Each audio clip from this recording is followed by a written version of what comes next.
UP के पूर्वांचल में माफियाओं का साया फिर से गहराने लगा है। खनन हो या फिर नशे का कारोबार, वर्चस्व की इस जंग में नए उभरते माफिया भी हाथ आजमाने की तैयारी में है। सीएम योगी की सख्ती के बाद भी कई बार पुलिस की खामोशी से इनके हौसले बढ़ते दिख रहे हैं। मुख्तार, अतीक, विजय मिश्रा और मुन्ना बजरंगी जैसे माफियाओं के खात्मे के बाद लगा कि प्रदेश को गुंडा राज से छुटकारा मिल गया है। लेकिन हाल के दिनों की घटनाएं बताती हैं कि कहीं ना कहीं माफियाओं को सय मिल रही है। क्या कोडीन कप सिरप कांड भी माफियाओं की देन है? सोनभद्र में खनन हादसे के बाद भी कार्रवाई न होना भी क्या माफियाओं की वजह से मुमकिन हुआ है? आखिर इन्हें सय कौन दे रहा है? पुलिस ऐसे माफियाओं पर हाथ डालने से क्यों कतरा रही है? ये बड़ा सवाल है। वाराणसी में कोडीन कप सिरप कांड इस समय सबसे अधिक चर्चा में है।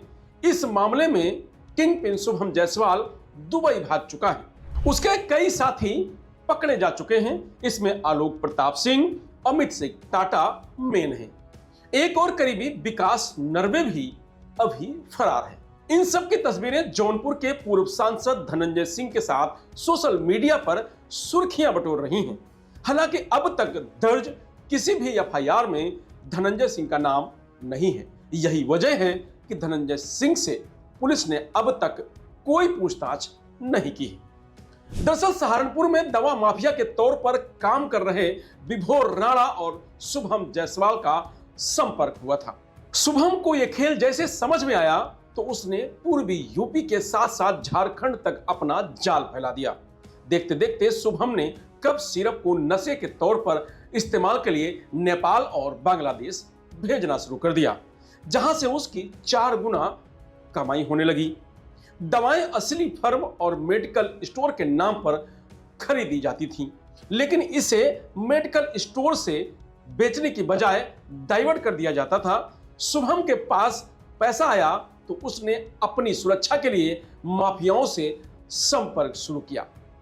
यहीं से उसकी मुलाकात धनंजय सिंह के करीबी राइट हैंड कहे जाने वाले आलोक प्रताप सिंह से हुई। आलोक भी इस कारोबार में कूद पड़ा और दवाओं की खरीद फरोख्त करने लगा।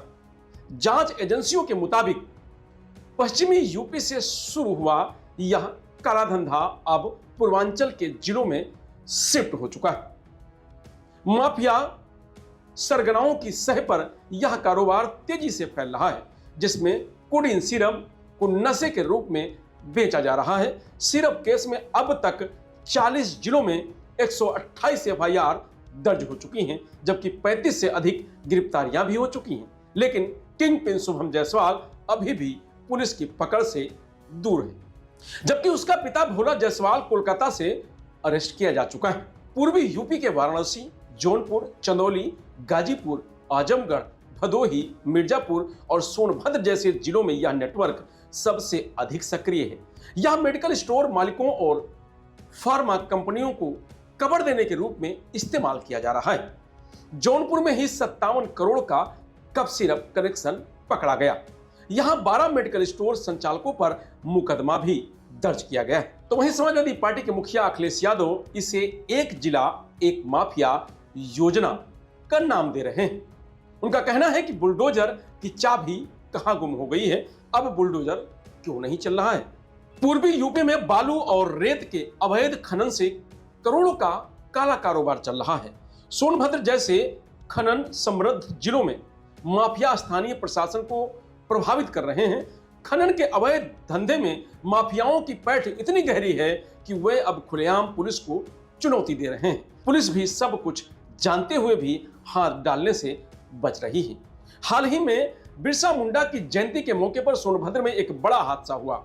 इसमें 6 से ज्यादा लोगों की जान चली गई थी, लेकिन कार्रवाई के नाम पर चंद मजदूर पकड़े गए और कुछ अफसरों के तबादले कर दिए गए थे। ये सब माफियाओं के साथ साथ अफसरों की भी मिली भगत से मुमकिन हो पा रहा है। वहीं पूर्व एमएलसी ब्रजेश सिंह की इस क्षेत्र में सक्रियता बढ़ गई है, जिससे आने वाले दिनों में यहां के समीकरण और तेजी से बदलने का अनुमान लगाया जा रहा है। ब्रजेश सिंह के अलावा यहां चुलबुल सिंह के परिवार का भी दबदबा पहले से रहा है। कोडीन कफ सिरप मामले में धनंजय सिंह का नाम सोशल मीडिया पर लिया जा रहा है। बंद लफ्जों में अखिलेश यादव भी धनंजय को कटघरे में खड़ा कर रहे हैं। वहीं इसके पीछे एक राजनीतिक कारण की भी चर्चा हो रही है। कहा जा रहा है कि वाराणसी के एक बड़े माफिया अपनी बेटी को जौनपुर से जिला पंचायत अध्यक्ष का चुनाव लड़वाना चाहते हैं। यहां अभी धनंजय सिंह का दबदबा है। धनंजय सिंह के एक करीबी का कहना है कि धनंजय के दबदबे को कम करने के लिए कफ सिरप कांड में उनका नाम उछाला जा रहा है। वहीं कालीन भैया की तर्ज पर कोडिन भैया जैसा शब्द धनंजय सिंह के साथ जोड़ा जाने लगा है।